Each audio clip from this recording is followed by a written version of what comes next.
The Starfall Discovery. The crimson light of distant Proxima bathed the barren asteroid field in an eerie glow. Nora Jenkins adjusted the oxygen mix in her helmet as she guided her aging harvester ship, the Tarnished Hope, through the dense cluster. The scavenging routine had become second nature after 5 years alone in the outer rim: identify promising rocks, drill core samples, extract valuable minerals, and move on.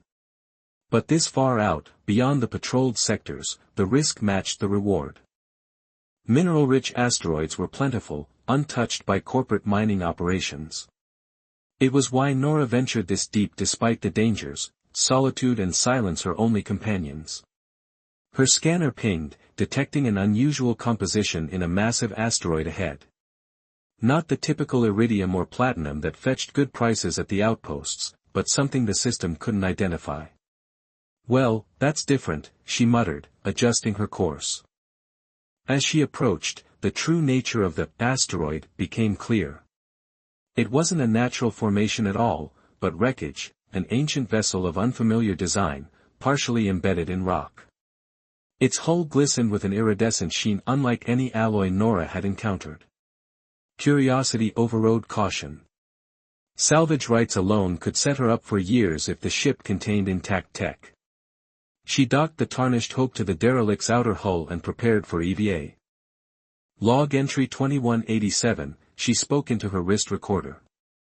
Discovered unidentified vessel in the Helios cluster. Commencing salvage assessment.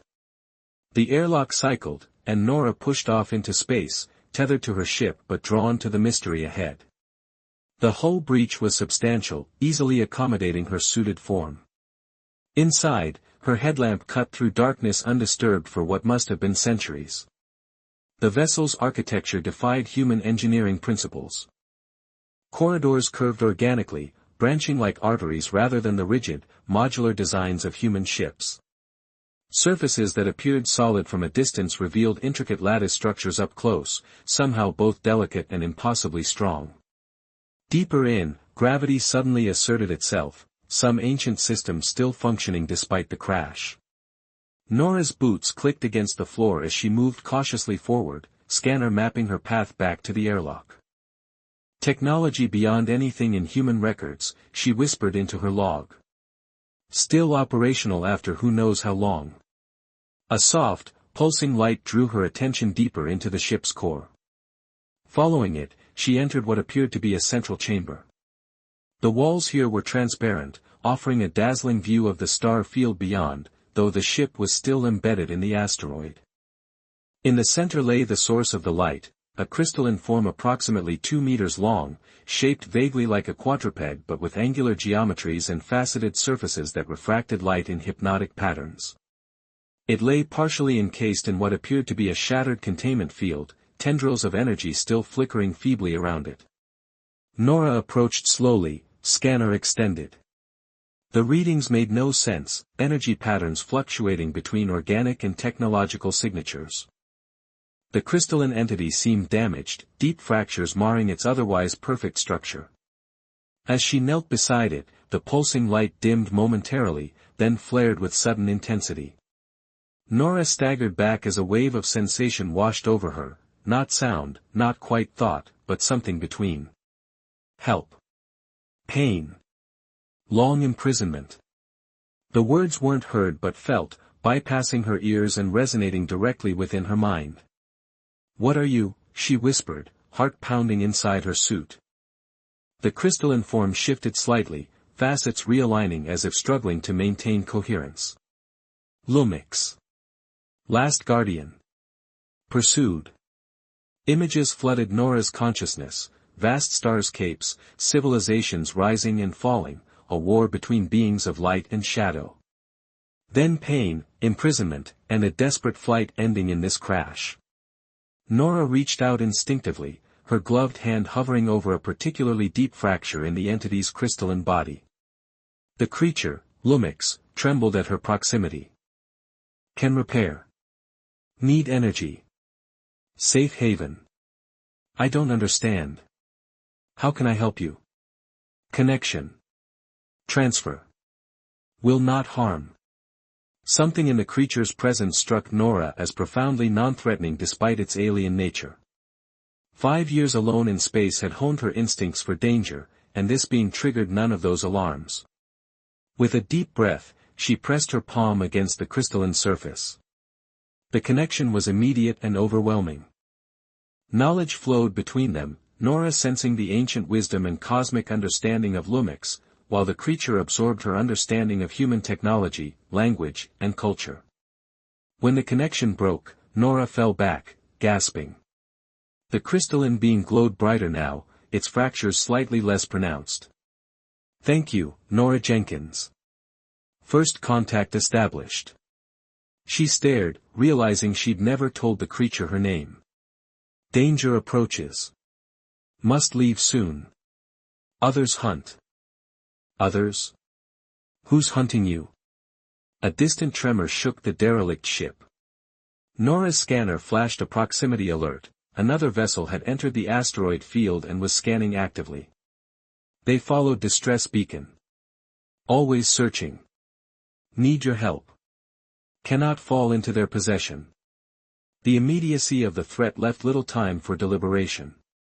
Whatever this creature was, whatever it knew, Nora sensed it was telling the truth about the danger. The decision made itself. "My ship's small, but it'll fit you. Can you move?" The crystalline form shifted, struggling to rise on what appeared to be limbs, but collapsed again, light dimming. "Too weak. Containment field drained essence. Need time to recover." "Time we don't have," Nora muttered, checking her scanner again. The approaching ship was large, military-grade by the energy signature. "I'll have to drag you." Using her suit's enhanced strength mode, Nora positioned herself behind the crystalline entity and began the laborious process of hauling it toward the hull breach where she'd entered. The creature was surprisingly light despite its size, but awkward to maneuver through the organic corridors. The derelict trembled again, more violently this time. Someone was docking, forcefully. Almost there, Nora grunted, finally reaching the breach. Through her faceplate, she could see the tarnished Hope just meters away, her tether still connecting them. They are here. Hegemony hunters. Collectors of power. With a final effort, Nora pushed the crystalline being through the breach and into zero gravity, then followed, grabbing her tether to pull them both toward her ship. As the airlock of the tarnished Hope closed behind them, Nora caught a glimpse of another vessel, massive, angular, and bristling with weapons, positioning itself alongside the derelict.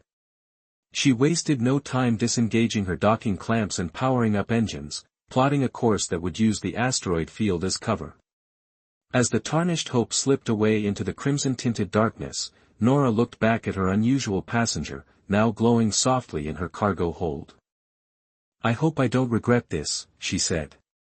"You won't," came the reply in her mind. "You've just saved the Keeper of the Stars." Part 3, The Sanctuary Breach.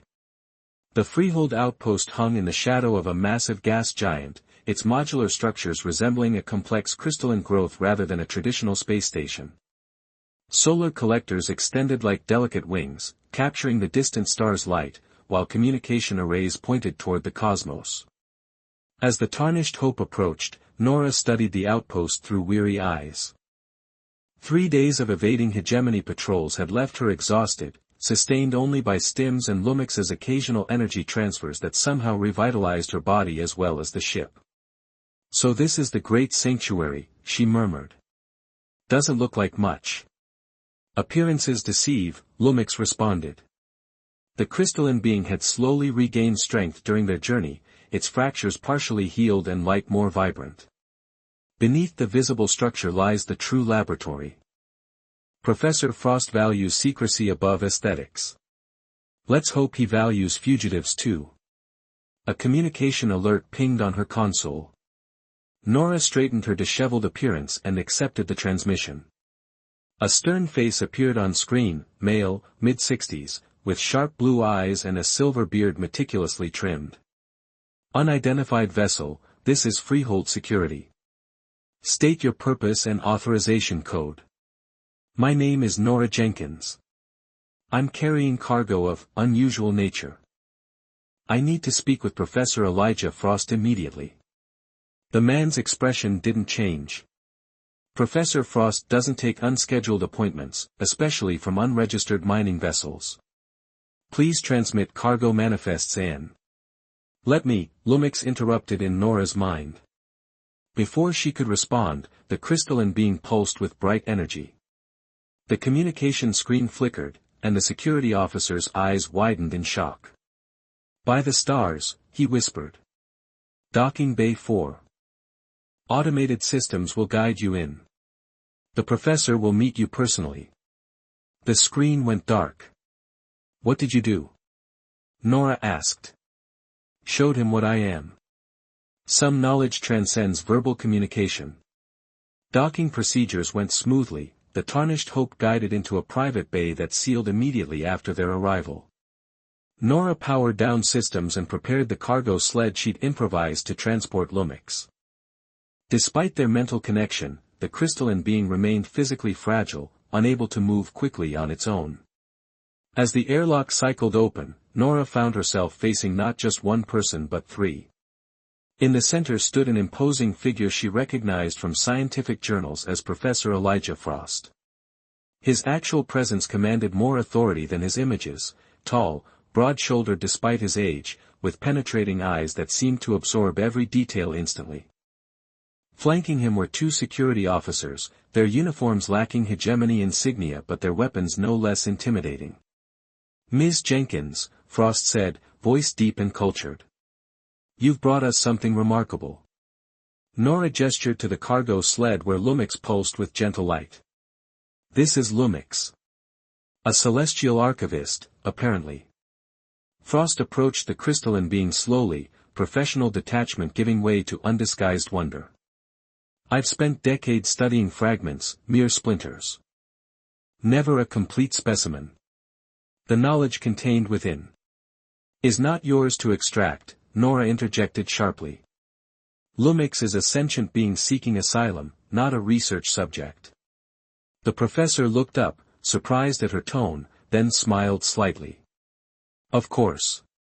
Forgive scientific enthusiasm overriding courtesy. He bowed toward Lumix. Welcome to Freehold, honored archivist. Our facilities are at your disposal for recovery and protection. Thank you, Professor Frost. Your reputation as a seeker of truth rather than power is well deserved. Frost startled at the telepathic communication, then composed himself. You honor us with your presence. Please, follow me to our secure medical facility. The group proceeded through corridors more advanced than the outpost's exterior suggested. Researchers and technicians stopped to stare as they passed, whispering among themselves at the sight of Lumix gliding on the hover sled. The hegemony is hunting us, Nora explained as they walked. A Commander Ravix specifically. Frost's expression darkened. Torrance Ravix. I know him well, my former student, before ambition corrupted his brilliance. He leads the hegemony's Xenological Acquisition Division now. How secure is this outpost against hegemony forces? We have advanced shielding and defensive systems, plus our location in the radiation belt of the gas giant provides natural protection against detection. Frost led them into a large, circular chamber filled with medical equipment. But our greatest security is political, not technological.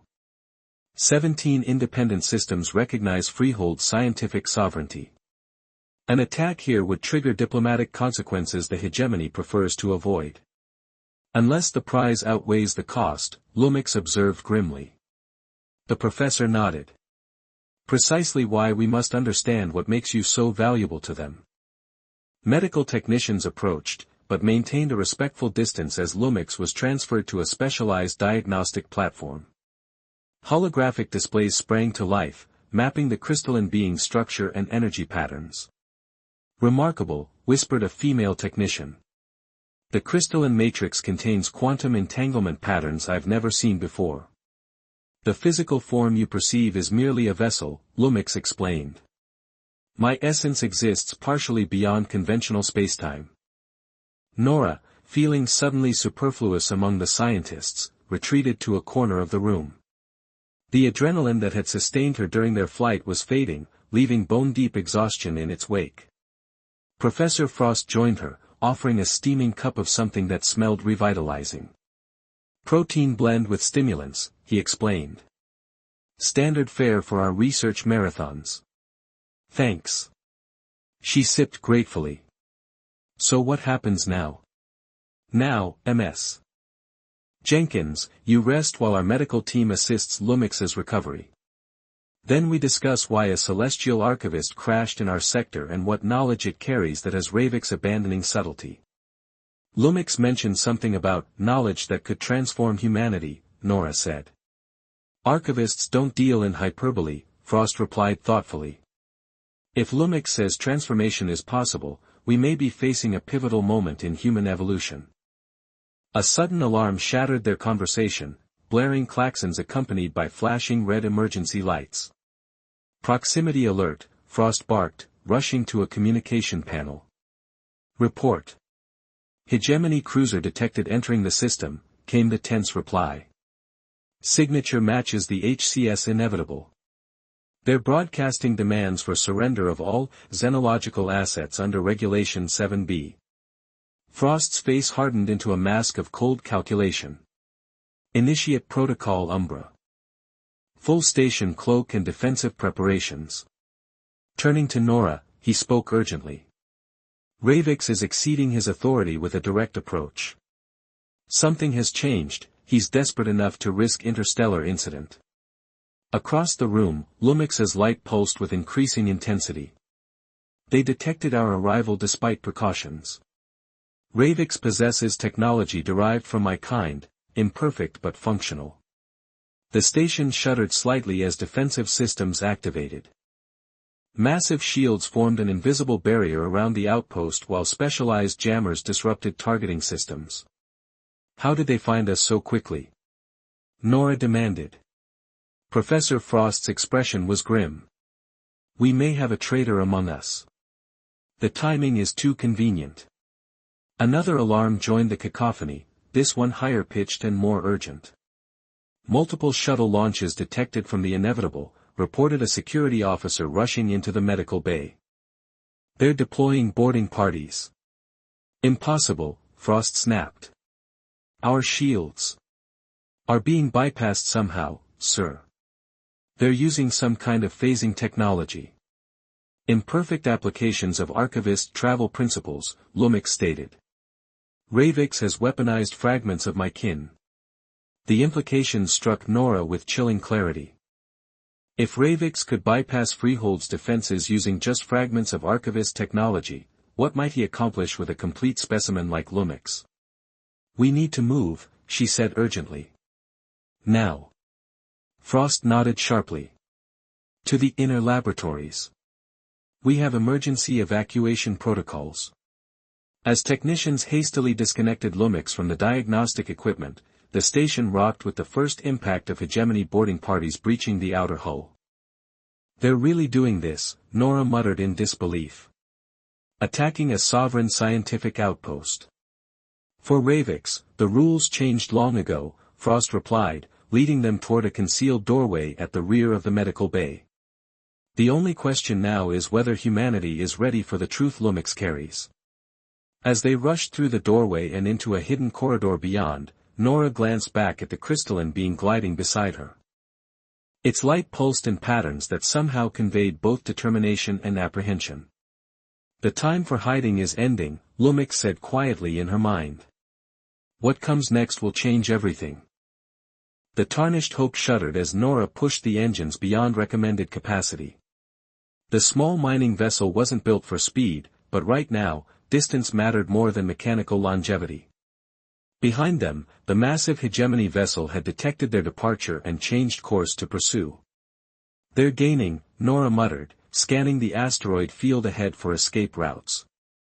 Her fingers danced across the navigation console, plotting a hazardous path through the densest sections of the field. My ship wasn't exactly designed for outrunning military cruisers. In the cargo hold behind her, Lumix's crystalline form pulsed with soft, rhythmic light. The hegemony has hunted my kind for millennia. Their sensors detect our energy signature. So I'm basically carrying a beacon, Nora said grimly. Perfect. She swung the ship into a narrow gap between two massive asteroids, scraping the hull against one rocky surface. The proximity alarms blared, but Nora ignored them, focusing instead on a cluster of metallic asteroids ahead. If she could reach them, the natural radiation might mask their signature temporarily. Your mind conceives effective strategies, Lumix observed. I can assist. Without warning, the crystalline being's light dimmed dramatically, almost to darkness. The ship's power levels surged unexpectedly. What are you doing? Nora demanded, watching as her engines registered unprecedented performance. Temporary energy transfer. Your technology is crude but adaptable. The tarnished Hope shot forward with acceleration that pressed Nora hard against her seat. Behind them, the hegemony cruiser fired a warning shot that dissipated harmlessly in their wake. They're not trying to destroy us, Nora realized. They want to capture you intact. Yes. Commander Ravix leads this hunt. He has dedicated his existence to capturing and studying my kind. Nora frowned. How do you know who's commanding that ship? I sense minds. His burns brightest with obsession. The revelation that her passenger could read minds sent a chill down Nora's spine, but there was no time to dwell on privacy concerns. The metallic asteroid cluster loomed ahead, and she navigated into its heart, finally cutting engines to drift silently. Who exactly are you, Lumix? What makes you so valuable that the hegemony would chase you across the galaxy? The crystalline entity shifted position, its facets realigning to catch the dim emergency lighting of the cargo hold. My kind are celestial archivists. We contain knowledge of civilizations past and future's potential. Images flickered through Nora's mind, vast libraries of crystal, beings of light communing in harmonious exchange, stars being born and dying while the archivists recorded their lives.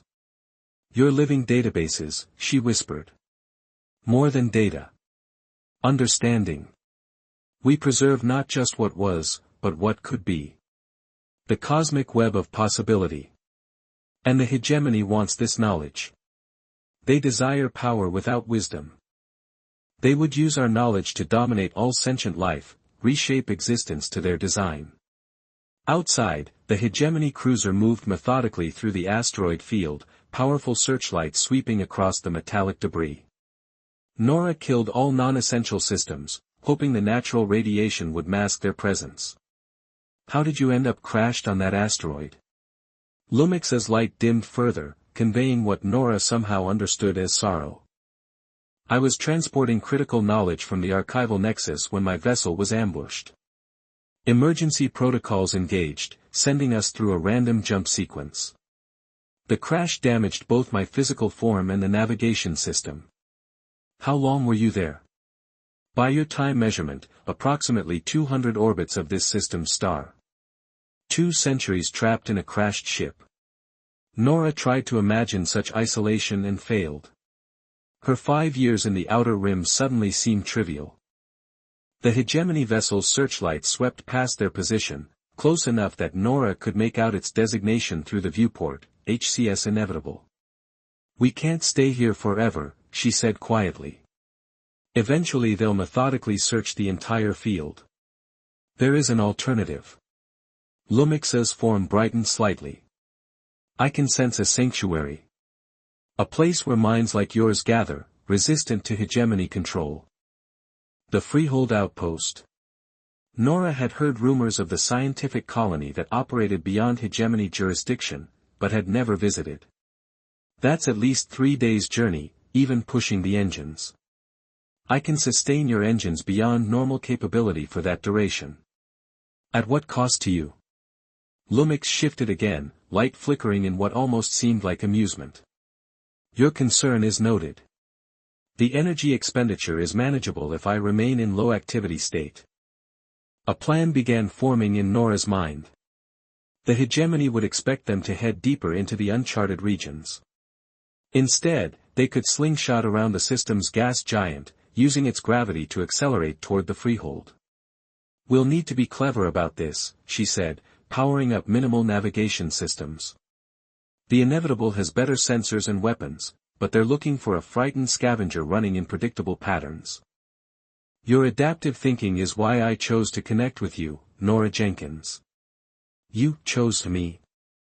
I thought you were unconscious when I found you." "Semi-dormant. Still aware. I sensed your approach, your curiosity, your solitude, your inherent resistance to authority." Nora wasn't sure how to feel about being psychically evaluated while she thought she was making a salvage assessment. "So you what, scanned my brain and decided I'd make a good getaway driver?" "I sensed your integrity. Many would have left me or attempted to sell me to the highest bidder." "Don't give me too much credit," Nora muttered. "The thought crossed my mind." The crystalline being's light pulsed gently. "Yet you chose compassion. This is why you are worthy of trust." Nora checked her scanners. The hegemony vessel had moved to the far side of the asteroid cluster, creating a temporary blind spot. "Now's our chance," she said, bringing engines online. "Ready to make a run for it?" "I am prepared. But Nora, you should know the risk. If captured, the hegemony will not show mercy to those who aid my kind. I crossed the hegemony years ago when I refused their conscription." Nora plotted their escape vector. Just another reason to stay out of their hands.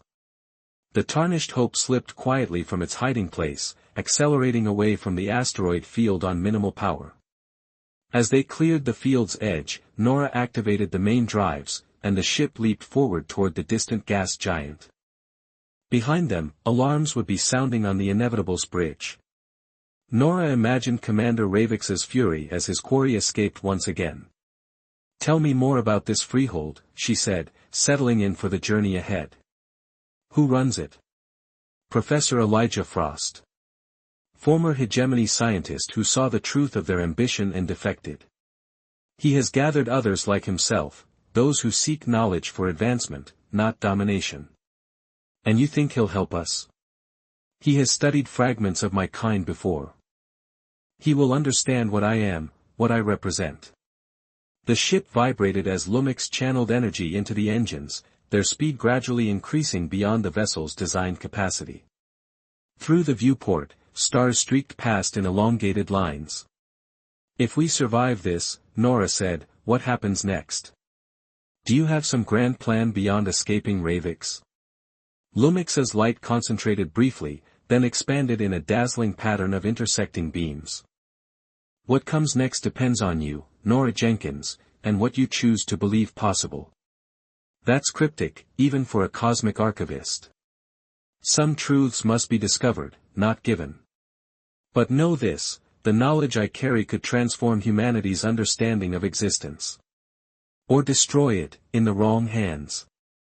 The weight of that statement hung in the cockpit as the Tarnished Hope raced toward an uncertain sanctuary, carrying its improbable pair of fugitives deeper into the void.